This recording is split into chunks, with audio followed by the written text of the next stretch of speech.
Good afternoon guys, 5:13 p.m. Today is October 29, 2023. Ako si Member na XD Part 2 Afternoon Edition Series Marvel Vlog.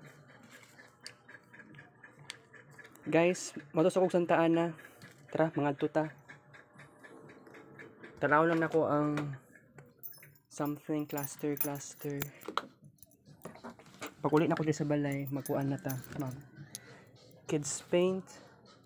Okay. Wala sang kulbal kay about sa kuan na dagi ayo sang kulbal daw kuan something like rated sa truck bongo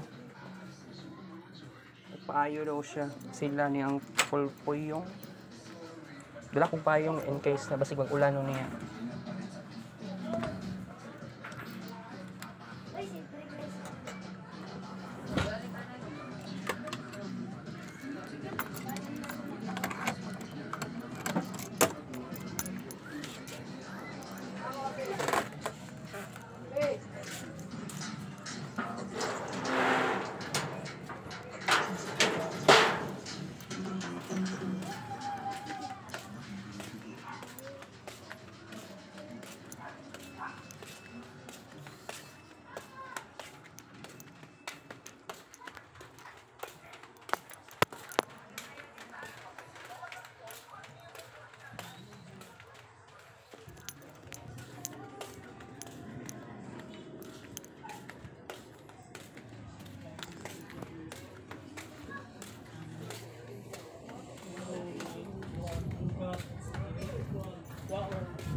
Okay guys, exit Barangay 22 dash.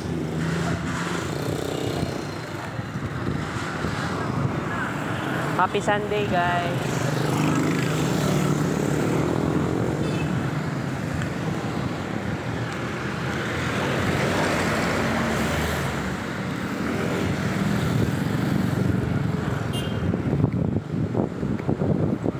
Alright, lamig sa hangin eh.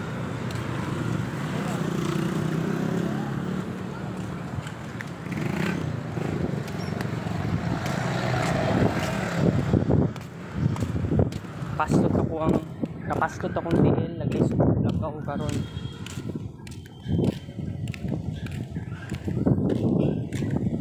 Dalang gyapon kog payong balang dili mag-ulan.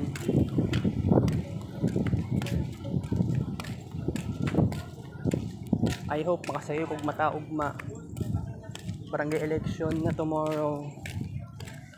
Kung wala ko nagkamali, this is my first time nga makaboto. Hindi pa ako sigurado sa pinaka-official na pagpili. Isa'y piliin na ako. But I have to say this. Unyang gabi ambot ko, musulat ko sa mga paper or yellow paper. Sorry, yellow paper. Ako mga boto nun.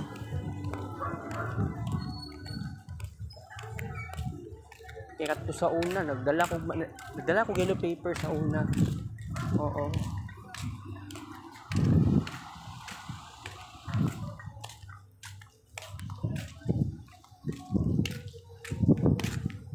Bato kung Santa Ana karon guys.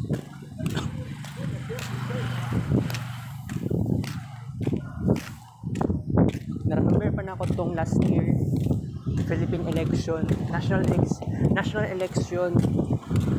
Adlaw pag nag-ulan. Buang nga lagi ato na time eh. Pero masigon sa akon hilaban ako. Lumalaban ako. Ako rang gibaktas. Gikan sa mong balay hangtod niadto ko og Guerrero Campus. By the way, gingon sa ko mama kagabi or kaganinga asa may magboto. Murag kaganiya ko nga tanangutan na. Tubag siya sa main campus do Santa Ana. Di na daw sa Guerrero Campus. Which is Santa Ana gyapon na eskwelahan. Pang grade 10. Oo.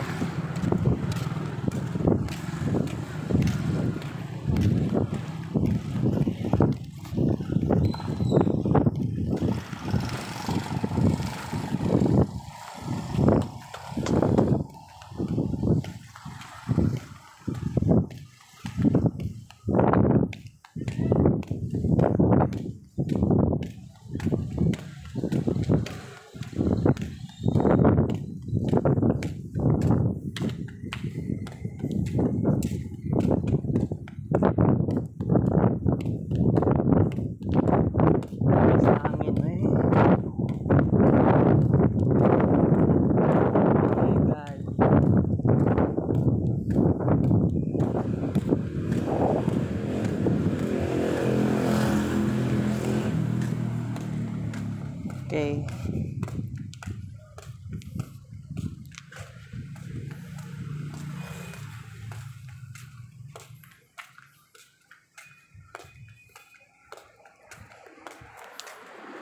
Kulang na lang og upat tanan guys kasi pilion na ako. Siguro naman mapili tan-aw na kong flyers o niya. Oo, matuhog 22 bago ko muuli og balay.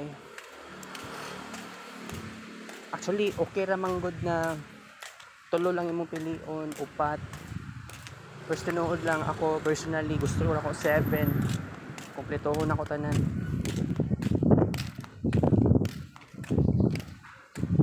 Para much better.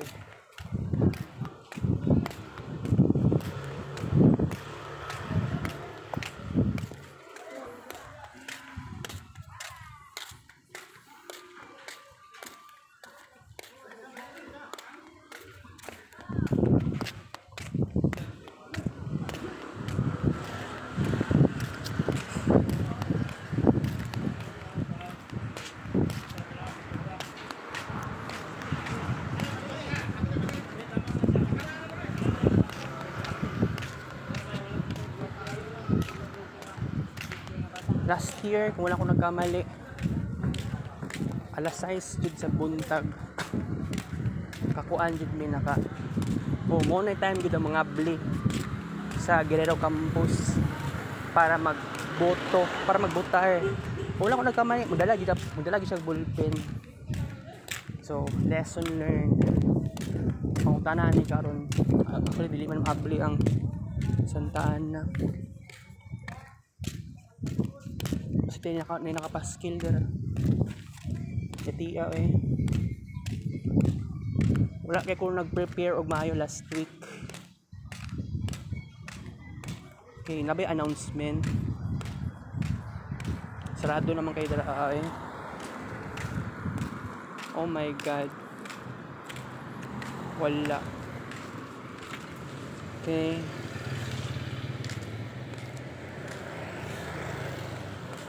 Line po siguro sa Guerrero. Sige, try na to ang Guerrero Campus basin dito di ay. Wala nagpahiwatig nga diha may magboto. Sige kay taas pa man pud atong oras karon. So I have to say di ko sure ani kung tinuod diya ba sa main campus. karon atong atuon ng Guerrero Campus. Okay?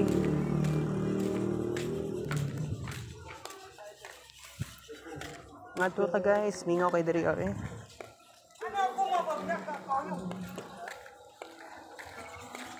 Alright.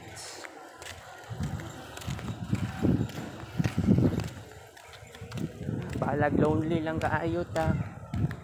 At least naaputay kalipay. Malipay po ko nga maghimo og vlog sa Marvin Ray Vlog. And by the way, while walking, lamig ko sa feeling ngani na kakuan ko walking niya. Feel nimo ang freshness of air. I love this kind of air.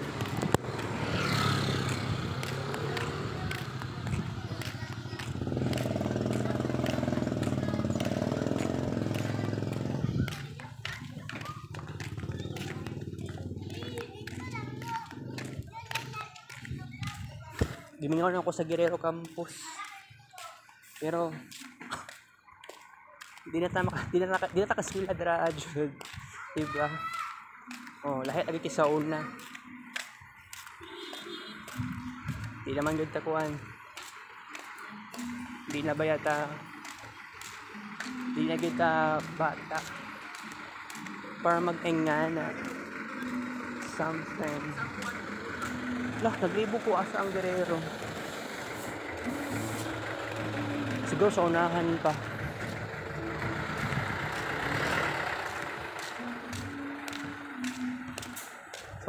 Sa unahan pa gyud na. Never ko ni anha dira og permente sa Guerrero Campus. Last na kong anha dira sulod I mean. Ito pag yung May 9, 2022.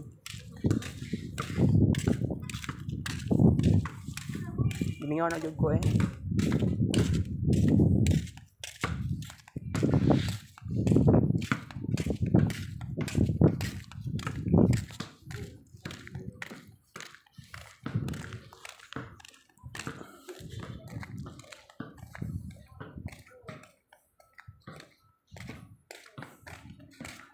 Warang classroom na ako sa una. Grade 10, Section Emerald.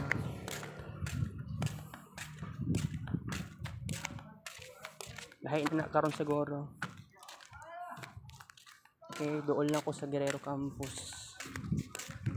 Di po ko sigurado kung diri ba dito guys. Yes, tanood lang. Karon lang jud ko ni anhi dere. Hala. Patay. Diri da ito. 29C. Walay 22.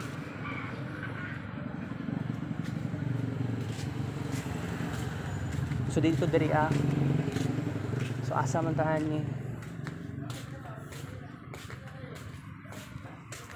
Puro na ni barangay 29. Walay 22.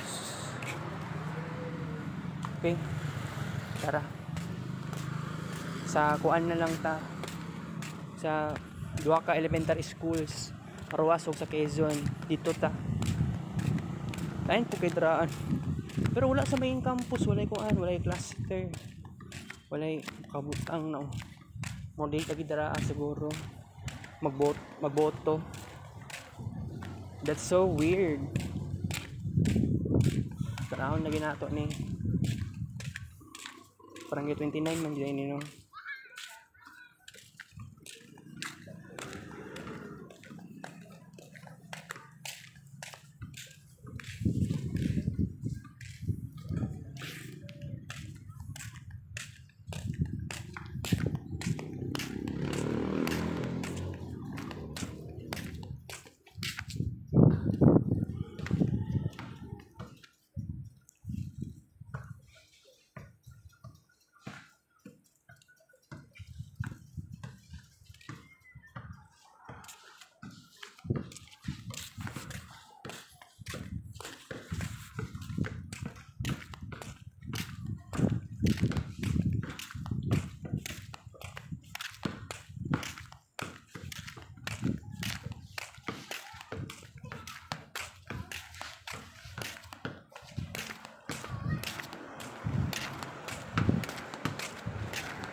Kuha ni siya guys sa barangay election lang ni. Oh, basin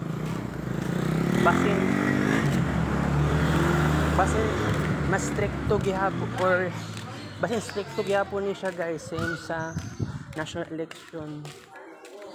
Ridiculous kayo siya una-unaon.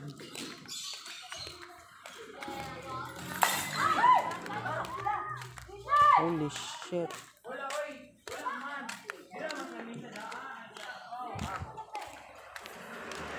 Nabuak ang baso. Hindi ko siya maklaro, no? Yatay lang.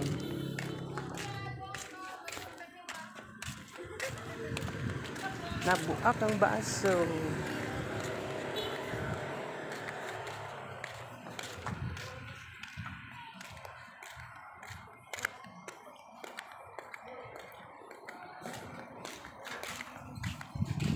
Alright.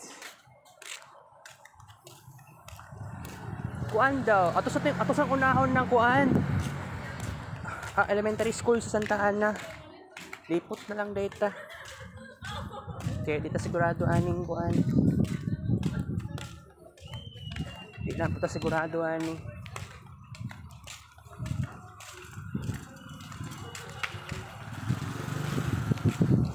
Nakalami sa kuan ay clouds. Lami picturean.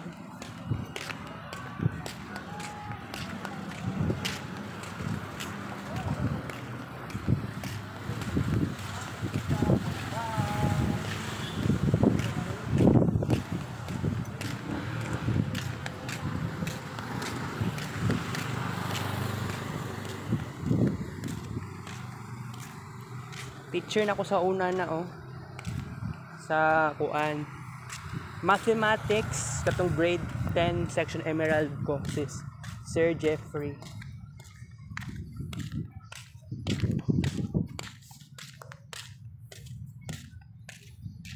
Parang kailan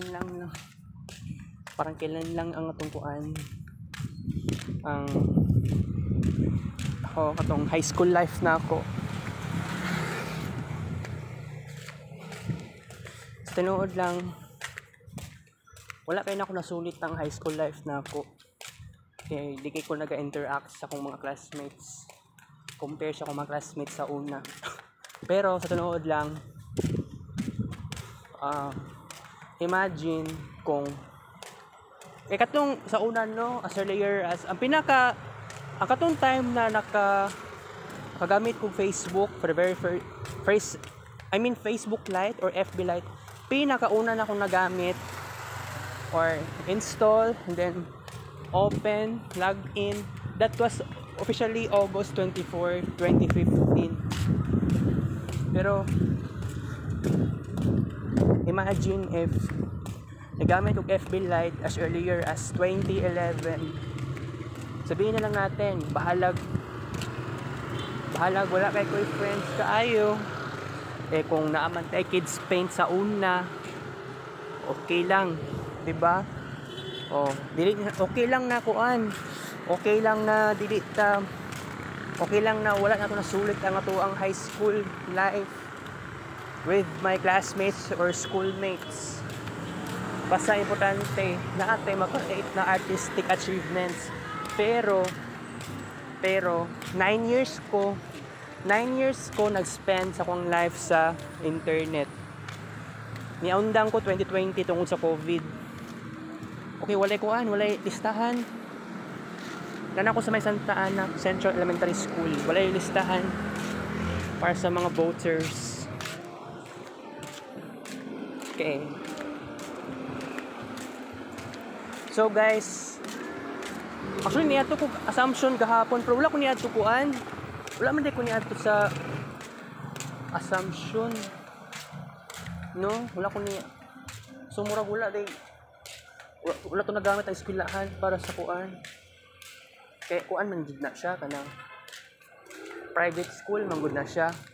Pero kasagaran sa mga classmates nako na schoolmates taga Saasa. Oo. Taga Saasa to sila. Nya ako taga Boulevard.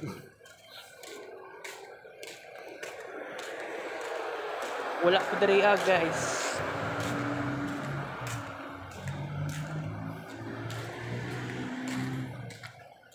Pero okay lang, magtuyok lang ko. Tuyokon na nako ni matukog ko kaan Rizal ug sa to isa ka eskwelahan Bonifacio.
Okay, dool-dool lang ko sa eskwelahan. Yung ka-eskwelahan eh. Wala listahan.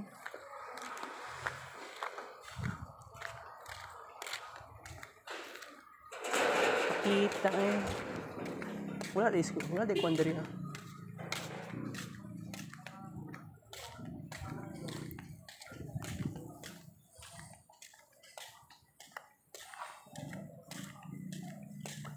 Wala mong listahan. Wala pa tayo. Dapat na ay listahan.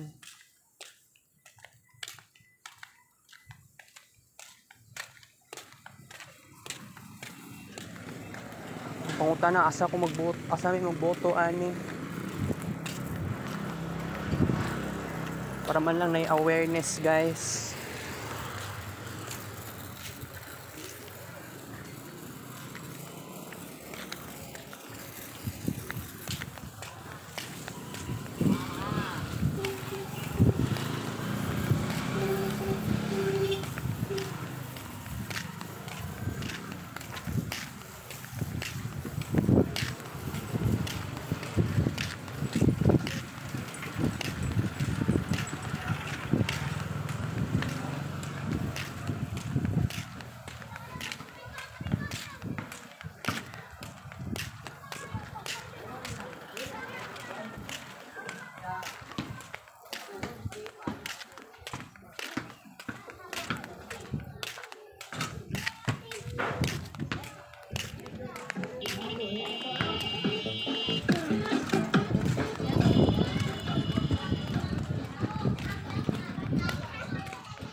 Lakabuang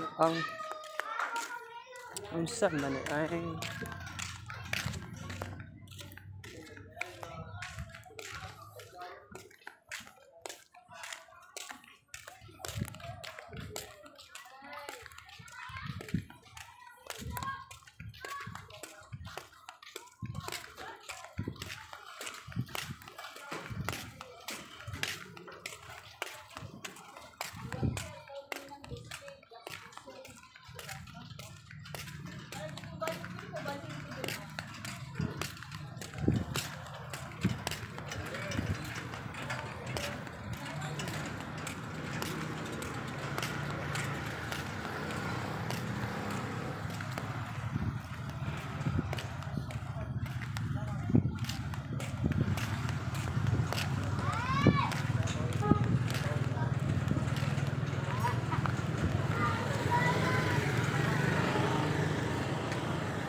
Ay, wala gyapon oh.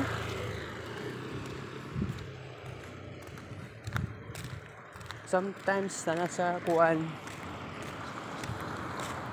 nana sa barangay hall magbotar. Gusto nood lang first time kay nako ni karon. Mao ni gawas kog balay. Oh, wala karon wala pud di sa Rojas.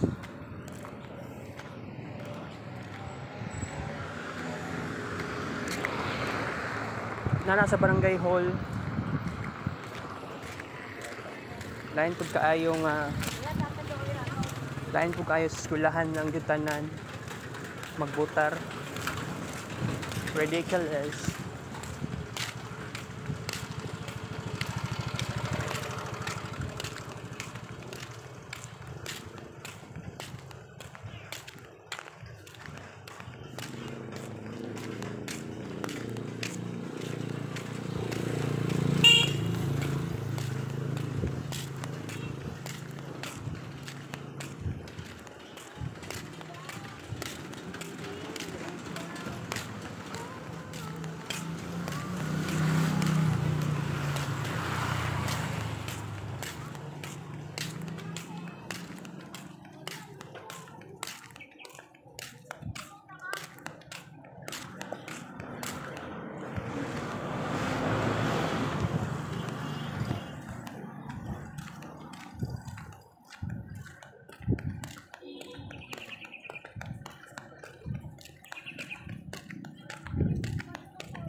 Okay guys, welcome self Barangay 22 Darcy.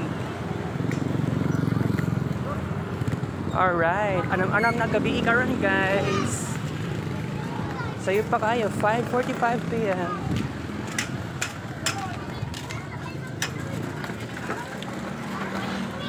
Full moon taob.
Wala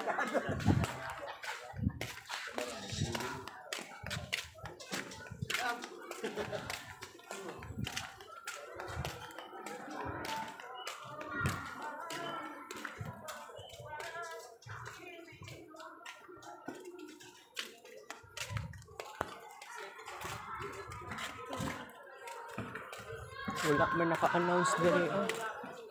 Nagdali magboto. Ish, sabi.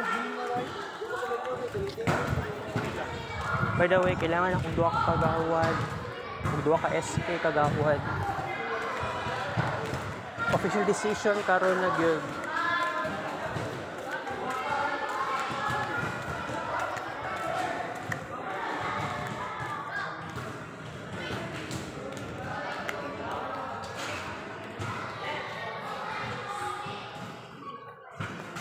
Nana ba ni dire ah?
Ako di SK chairman dire.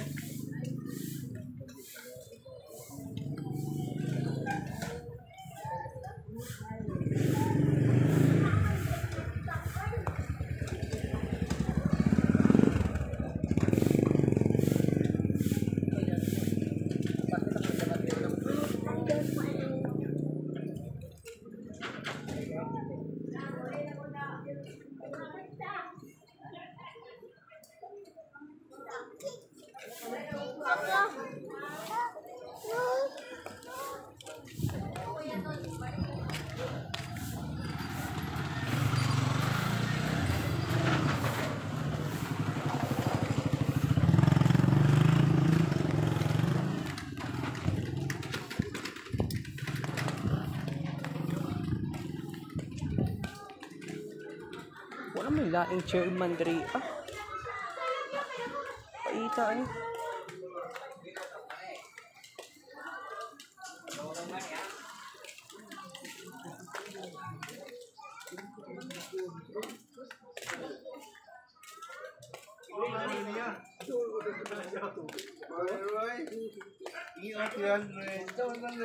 Hoy, ano ka sa niya?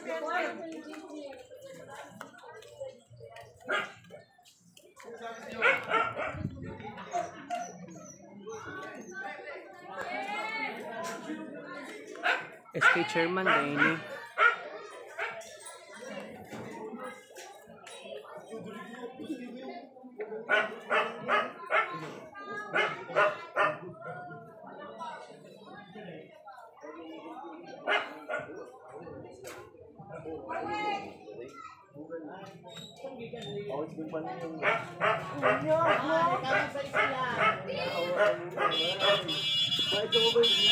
Ay, sugo, istorya na sa Rodrigo.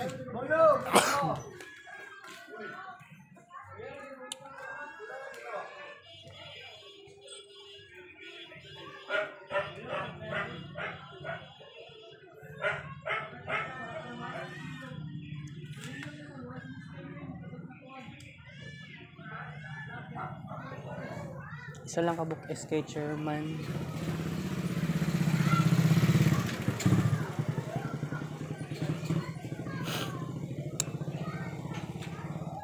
Tulo na lang kulang sa SK Kagawad.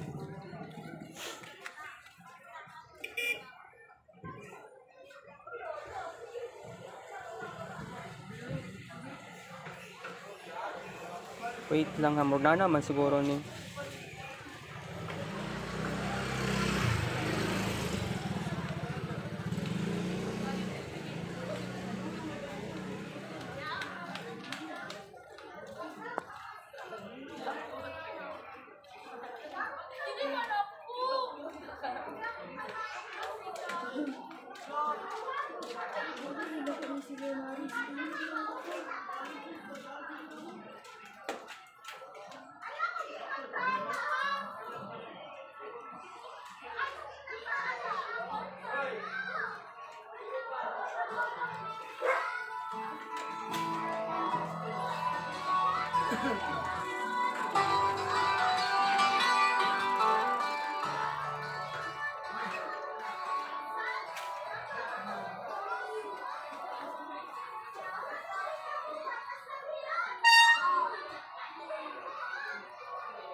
Kini man tong nagkuhan kagabi yo, confident kayo siya sa kuhan.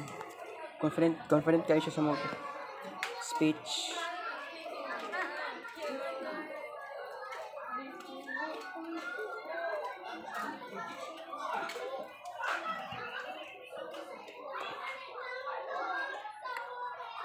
Murag si Virgie Espedilia or Virginia Espedilia kung botohon. Ito na ko sa Timonik. Kung nalabas Timonik. Alright. 1,000 plus, 2,000 plus, 3,000 plus, 4,000 plus. Total bro kasi po tonight. For today, October 29, 23. Alright. October 29.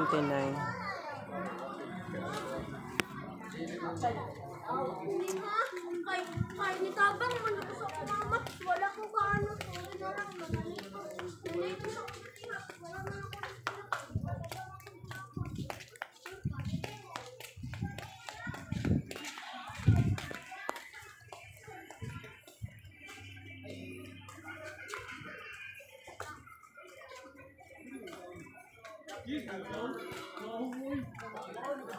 Ayan na ibutang sa yellow paper. Dahil lang sa fast notepad ko mag-swan.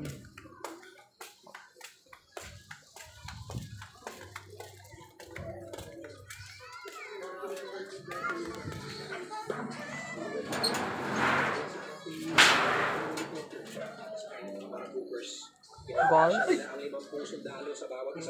Asa magboto daw ugma kol?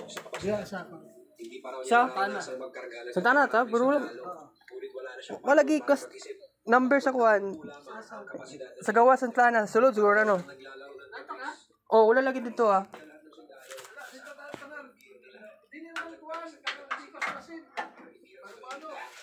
Mano-mano na sa call?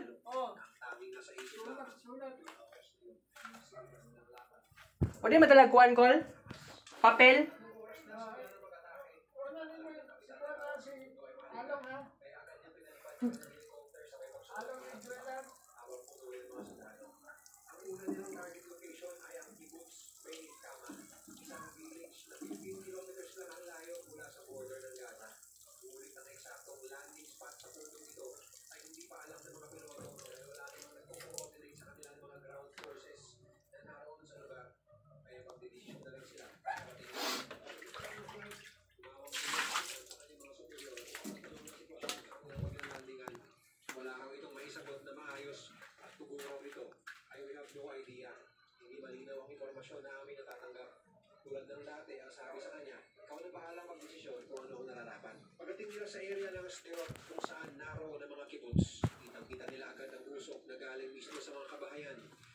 Stations at mga kampo ng sundalo na sinunog ng mga Hamas fighters. Kasabay dito ay nakita nila ang ibang pamilya na nasa kanilang bubungan. Tanaw, Sa kanila, na tila raw SK, kagawad na kagawad. sundalo. Dito raw nila napagtanto lalo na kahit buhay nila ay handa nilang ialay. Yung araw na yun, mahiligtas lamang ang mga Ugmakol, magsayo ka, ugmakol. Magsayo ka, ugmamata. takot. Bagkus, Magsayo ka, ugmata, ugma. galit at gigil. Ha? Oh, alas 5, dapat na nakadiri. Alis 100 metro bago ang destinasyon ng kibuts. Nakakita ng isang bakanting landing spot sa Captain Yuri. Ngunit may nakikita rin siya mga nakamotor na Hamas fighters na malapit sa lugar. Ang masaklap, may dala itong mga rocket launchers at anti-tank missiles na maaari nilang gamitin upang mapabagsak ang helicopter. Alam ng kapitan na kailangan niya makapag-landing ng ligtas sa dami ng buhay ng mga sundalo na nakasalalay sa kanyang mga kamay. Bakalang napatingin ng kapitan sa kanyang co-pilot at sinabi, O sapatos man sa kung ugma ano. hindi ko maaari. Kailangan natin maghanap ng ibang mapaglandingan. At bigla ng nilito ang helicopter pa kanan. Papunta Basta giingon santaan na. upang doon maglanding. Ngunit nagulat ang kapitan Narasulod di ay siguro ang kuan. ng helicopter. Listahan. Pagdinig at dahan-dahang pagkawala ng kontrol. Okay. Tila ng slow motion ang lahat. Sorry pero wala si Along dere. Makina ang nawala sa helicopter. Wala si Along Nedwilan. Anti-tank missile na ginamit upang Sa man ni. sabi niya sa kanyang co-pilot. Sabay na rin ang pag-iingay ng warning signal ng helicopter. Sinusubukan niya kontrolin ang sasakyan sa abot na kanyang makakaya. Ngunit pahirap ito ng pahirap sa bawat sandali. Pero sa likod ng kanyang isip, kailangan kayanin niya ito. Dahil kung hindi, limang buhay ang malalagay sa panganib at mas marami pang buhay ang naghihintay ng tulong sa baba. Ramdam ng kapitan ang bigat ng responsibilidad ng mga oras na yun. Isang Kids Pain. pasahero ang nasugatan ayon sa report mula sa likod. Last session. Natinag si Captain Yuri at mas naging focus pa sa gagawin mas komplikadong landing. Dahil bukod sa tinamong pagsabog, nag-aagang pa rin ang mga kalaban sa kanilang paglabas. Sinabihan nila ang lahat na maganda para sa isang crash landing nang bumilis ang pagbulusok ng helicopter pababa. Ngunit sa tila isang milagro, nakontrol nito ng kapitan sa mga huling sandali at sumusok ang nakalapag sa isang sakahan sa may likuran ng 6 p.m. Sa kanilang paglabag, Thank you sa Prakos Plala. Alright. madaling panahon dahil sa nakaambang pang-target muling ang kalaban gamit ang mga anti-tank rockets na bitbit ng mga ito. Pagkat binuksan ng kapitan ang kwentang bahagi ng helicopter, sabay-sabay ng signal na lumabas lahat ng sundalo pagkababa ng rampa.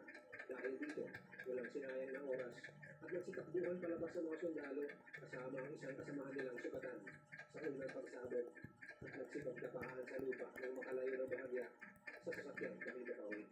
Sa kabila ng kaguluhan, isang sundalo ang na-stuck sa likurang bahagi ng helicopter dala ng pagkaibig ng kanyang gear. Buti na lang, at binulitan siya ng isang aircraft mechanic upang tulungang makawala sa kanyang pagkaibig. The team is out, the team is out, ang sigaw ng huling tauhan na lumabas sa helicopter sa radyo. Ngunit wala pang 10 segundo matapos makaalis ang huling sundalo. At bago pa man napalipad muli ni Captain Yuri ang helicopter, isang malakas na dumundong ang muling yumanig sa kabuuan ng sasakyan sabay ang pagsabog ng buong likurang bahagi nito mula sa isa na mga rocket strike galing sa kakahuyan na malapit sa lugar. Bahagyang umangat sa lupa ang helicopter dala ng pagsabog. Buti na lang, mabilis na nakatalong palabas ang kapitan at ang co-pilot nito na minor burns lamang ang natabok sa kanilang katawan. Buti na rin lang at nakalabas na agad ang mga sundalo. Kung hindi, hanggang 50 buhay na naman ang naging biktima ng mga Hamas noong araw na yan. Bagamat sila ay nakaligtas, ilang dosena Alright. naman ang nag-aabang sa kanila. 2160 Total Number Kids Pain Pictures Part 2 Afternoon Edition Series 6:01 p.m.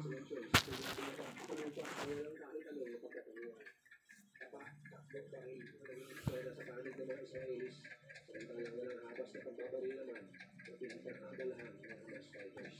Maya-maya lang, ay may sumisigaw na na tinamaan sila. Kaya Waiting.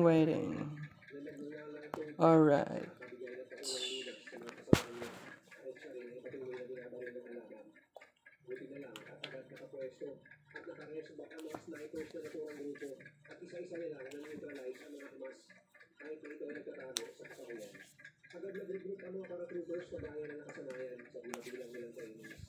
Naghiwa-hiwalay sila sa maliliit na grupo at sa loob ng 10 minutong walang kung kaya-kalida ng buto ay nakarating nila ang pwesto ng mga Hamas fighters at tuluyan nila itong natapin. Ngunit umpisa pa lang ito ng relasyon. Ang target nilang kibbutz o village ay nangilang metro pa ang distansya mula sa kanilang pinaglandingan ng sakahan sa kabilang isang highway. Sa makatuwid, may kalsada pa silang kailangan tawid at bakod na kailangan malampasan bukod sa mga bala na nag-aabang galing sa kalaban na nasa loob ng kibbutz. Sa puntong ito, natanggap nilang pagradyo ng Israeli Emergency Team sa gitna ng kibbutz na naipit at nakikipagputukan pa rin sa mga Hamas fighters simula pa nung umaga ng araw na yun. Walang sinayang ng oras, agad nilang sinulit ang paligid ng kibbutz upang ligising ang mga Hamas fighters na nagtatago pa rin sa mga kabahayan. Kadaanak ang encounter sa kanilang nadaanan at pigilan pa mga Hamas fighters ang kanilang na-neutralize hanggang sa siguro nila na walang may isang kalaban na naiiwang buhay. Yun nga lang, kasabay dito ay napagtambat sa kanila ng kalmus-lunos sa sitwasyon sa loob ng mga kabahayan na dinaanan ng bagsik ng mga Hamas fighters. Mapabata, maranda, pati mga buntis at mga alagang hayop ay walang awang pinaslang ng mga miyembro ng Hamas. Dito ay nasalubong nila ang mga tumatakbong trabahante ng mga taga-Thailand at Nepal dahil farmland na paligid ng kibbutz. Ang mga banyagang ito ay mga workers sa iba't ibang farm sa lugar at sinabing ang ilan nilang mga kasamahan ay walang awang napaslang ng Hamas. 4 na sundalo at isang medic ang sumama sa isang worker at agad pumunta sa kanilang accommodation upang ma-check kung may naiiwan pang buhay. Wasak-wasak na sa tagtag ng bala at ng pasabog ang gusali na kanilang nakatignan. At doon ay nakita nila ang 10 patay na katawan ng mga foreign workers na tinatay na parang mga hayop habang nakapila. Magamat naghihingalo, may 2 silang Thai workers na nakuha sa lugar na agad nilang dinala sa ospital. Tagumpay rin nakalapag ang 3 pang helicopters sa iba't ibang kibbutz malapit sa border na naging daan upang ma-rescue ang mga natitirang residente na naiiwang nagtatago sa mga safe rooms ng kanilang mga bahay. Inaabot na ng gabi bago tuluyang mapalaya ang lahat ng sibilyan sa mga kibbutz mula sa kamay ng mga Hamas fighters. At dito pala nagkaroon ng pagkakataon na makatawag si Captain Yuri sa kanyang misis at mga anak na naiwan sa base na naging tahanan nila ng pamilya. Sa kabuuan, umabot sa mahigit 1,400 ng mga sibilyan, pulis at sundalo ang napatay ng Hamas sa unang araw pa lamang ng kanilang pag-atake. Mahigit 400 ang sugatan at mahigit 200 ang nakidnap at hanggang ngayon Alright. nagtatago pa rin sa Gaza. Continue. Naman ang napatay sa bakbakan. Mas marami pa sana ang casualties kung hindi dahil sa mga taong tulad ni Captain Yuri na hindi na nakantay ng utos ng kanilang mga opisyal at gumawa ng sariling inisyatiba na kumilos agad alang-alang sa mga inosenteng mamamayan na walang kalaban-laban sa pagsik ng puwersa ng mga Hamas fighters.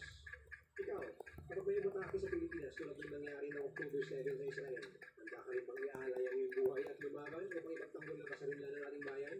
Huwag mo katuloy magbigay ng iyong opinion sa comment section sa baba. Kung nag-enjoy ka sa video na ito, i-share mo naman sa iba at mag-subscribe ka na rin. Huwag kalimutang panoorin yung mga videos ko nasa kanan para lalo pang maubos ang oras mo.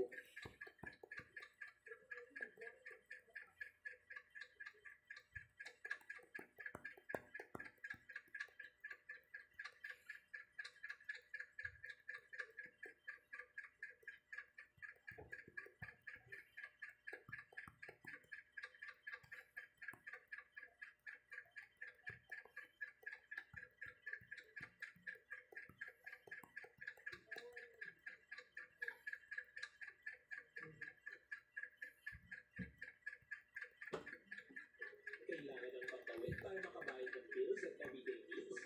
Sagot ka namin with G-Credit. Get up to 50,000 instant credit line para sa pang-araw-araw na gasto. So, ayun, welcome back mga bossing. Alam kong sabik na kayo sa part 6 na to. Humihingi po ako ng pasensya sa inyong lahat mga bossing kung medyo natagalan dahil nagkasakit po ako. So, nandito na ako ngayon na tinapos na natin to. Kaya simulan na natin. Pero bago yan, kung bago ka lang dito sa channel natin, mas maganda po na magsimula ka din sa part 1, then tuloy-tuloy mo 2, 3, 4, 5 hanggang dito sa part 6. So, ito na. Let's go. Patuloy na hinahanap ng dalawang magkapatid na Amalia. Ang kanila kuya na si Takeo. Subalit hindi nila ito natagpuan sa mga lugar na pinuntahan nila. Isang araw, tinanong ng mga media ang Prime Minister ng Japan kung ano ang plano nito tungkol sa itinatayong kasino sa Sword Area.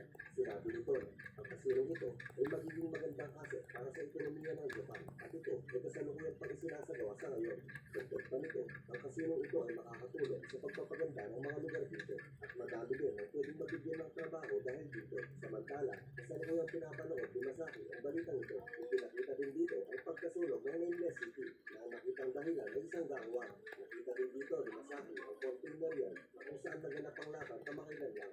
Sinabi nito kay Hiroto na nasa balita ngayon yung lugar na kung saan tayo nakipaglaban at nagbabaka sakali ako na nalitaw ako sa TV. Tapos ay kinuha ni Hiroto ang remote saka nito inilipat ang channel at napunta ito sa isang weather news report. Sinasabi dito na bukas, April 1, ay magkakaroon ng pag-ulan-ulan sa ating bansa. Nalungkot si Masaki at Hiroto dahil ang araw na ito ay ang araw na nawala ang kanilang mga magulang. Noon ay isa silang masayang pamilya bago mangyari ang tayo. Kids Paint. Kapag po ang walang buhay ang kanilang mga magulang. Last session. At ayon sa mga pulis, ito ay isang suicide. Ayaw ni Masaki ng ulan dahil naaalala nito ang mga pangyayari noong mawala ang kanilang mga magulang. Last session guys ha. Anniversary, pinatay ni Hiroto ang TV. Tapos ay umalis na ito. Sinabi ni Masaki na, ano sa palagay mo? Pupunta kaya si Kuya bukas? Hindi ko alam. Sagot naman ni Hiroto. Sinabi naman ni Masaki na, isang taon na din, magmula nang mawala si Kuya. Nagbabakasakali si Masaki. Nadadalaw din si Takeo sa puntod ng kanilang mga magulang. Tuling beses nila itong nakasama sa isang misyon. Pinahabol ni Masaki at Hiroto ang dalawang motorsiklo na tumangay ng item na kailangan nilang protektahan. Tuwang-tuwa pa ang dalawang magkapatid na akala mo ay nakikipaglaro lang.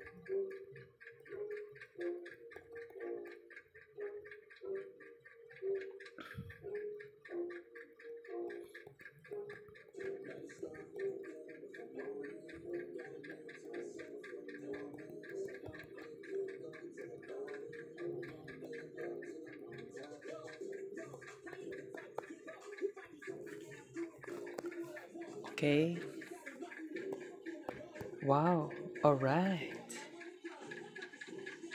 Kita-kits sa next vlog. Thank you for watching. 6:09 PM.